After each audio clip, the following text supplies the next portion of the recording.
Now, when we talk about fear of ourselves, it does not necessarily mean that we are waking up with the thought of, oh, I'm afraid. What am I afraid of? Am I afraid about my job? Am I afraid about health? Am I afraid about my relationships? Am I afraid about myself? It doesn't mean that we're having the thought of, I fear myself. Something about myself scares me. It may not be explicit or definite in that overt way. This fear of ourselves can manifest as a restlessness, as the need to be distracted. This fear shows itself in the fact that we often find it difficult and challenging to simply be with ourselves. Instead of simply being with ourselves, we might say, I need a snack, maybe a banana. I need to text someone. I should check my email. Maybe I should call so-and-so. We keep ourselves constantly busy, busy, busy, and in part this is a way of not simply feeling ourselves, being present with ourselves. In other words, we're not really comfortable simply being with ourselves. And that lack of comfort shows up as the constant effort to distract ourselves, to keep ourselves occupied, to entertain ourselves in some way. Another DVD, another CD, another website. All of these are signs of this fear of ourselves. So meditation practice, from this point of view, is a way of making friends with ourselves. We sit, or we stand, or we walk with our own body and mind. We aren't adding on anything. There's nothing special that needs to happen. Nothing is being souped up or toned down. And this is a tremendous gesture of being friends with ourselves.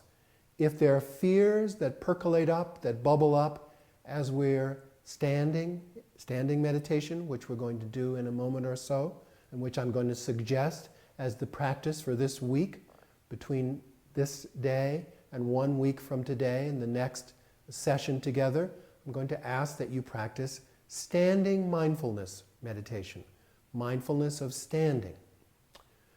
If while we're standing there are feelings that come up, feelings of fear, feelings of happiness, feelings of joy, feelings of thoughts, whatever they might be, just simply allow those to be there.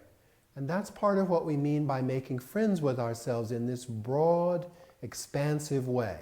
We're simply allowing our body, our heart, and our mind to be as it is. We're expressing accommodation, allowing ourselves to be. We're not reaching for something to distract ourselves. We're not asking someone else to call us and talk to us and so forth. We're first beginning by facing ourselves and the fear of being alone and simple by ourselves, standing or sitting under our own power, not adding, not taking away.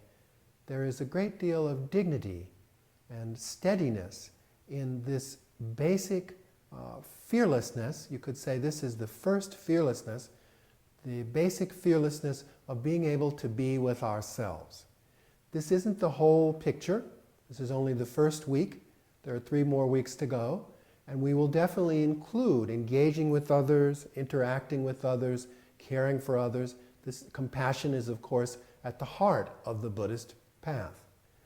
When we say this is a matter of the bravery of our own hearts, that bravery is expressed through kindness, being strong enough to be compassionate, to be patient, and not to return even acts of unkindness or irritation that expressed to us.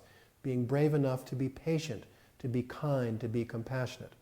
But before we can go on to the fear of others and fearlessness in terms of compassion, we first need to start with square one, to make friends with ourselves, to be able to be present with ourselves, present in our own body, and experience that basic fearlessness.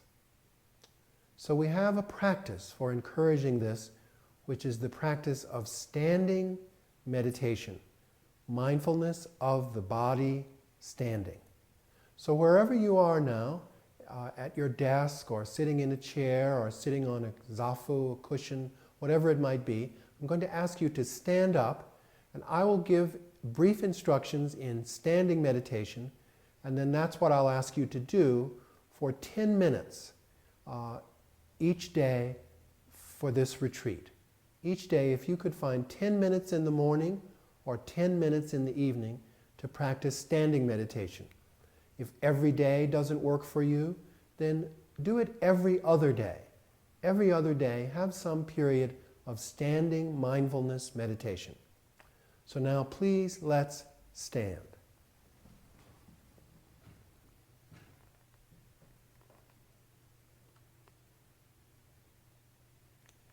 In the earliest teachings of the Buddha, when the Buddha was teaching mindfulness meditation, the Buddha said you should be mindful of your body when it's sitting, standing, walking, and lying down. Most of us are more familiar with sitting meditation. This is now quite widespread in North America. But standing meditation is also a part of the tradition of the Buddha. We can be mindful of our body standing. The instructions for standing meditation are to stand with the feet comfortably apart, more or less shoulders width apart. Let your knees be not locked and not bent, but somewhere in the middle. The teachings of the Buddha are sometimes described as a middle way. Your shoulders are back, your chin is slightly down, and let your eyes be open. Many people practice meditation by closing the eyes. In our tradition, the tradition of the teachings of bravery, we practice with our eyes open, which is part of expressing this fearlessness in our everyday life. So the eyes are open, but your gaze could be cast down. The gaze cast down is encouraging the mind to be in the body, the standing body. So that's good. Knees, shoulders, chin is slightly down, eyes are open. And then finally, to complete your standing meditation posture, turn the palms of your hands facing forward. This expresses openness. You'll sometimes see in statues of Buddhas or Bodhisattvas that they're standing Bodhisattvas, standing Buddhas. So turn the palms of the hands facing forward and just let your hands fall down, resting there. This is a relaxed posture. It's upright but relaxed. So that's the posture. Then as far as the mind, the instructions are to let your mindfulness, let your attention, let your awareness be in the body. In other words, feel your body standing here. The body is the object of meditation. Many of you will be more familiar with doing something with breathing, a breathing meditation, the breath. Breathing out or in-breath and out-breath. Never mind that for the moment. Just simply be in the body. In the tradition of bravery, we speak of synchronizing our mind and body. That means letting our attention be in the body, as opposed to in next week or last week or what happened yesterday. The attention can often seem to go into the future or the past. Let the attention be present in the body. And if it helps, you could feel the parts of the body, the feet on the floor, on the carpet or hardwood floor. Feel the legs, the knees, which are not locked and not bent. Feel the hips, the torso, the shoulders, the back of the neck, back of the head, the forehead, the eyes which are open but cast down. Let your jaws be relaxed. Don't clench your jaws. Then the top of the chest, the middle, the solar plexus, the waist, below the waist, the pelvic area, the thighs, the knees, the shin bones, which are connected to the ankle bones, top of the feet, and the bottom of the feet. So having scanned these parts of the body, then simply stand and feel the whole body. As much as you can, feel the whole body. If you feel a part of the body, that's a part of the whole, so that's good as well. So this will be the main instruction that we'll practice for 10 minutes each day. Best if you can do it every day for this coming week. Is to stand and be present in the body.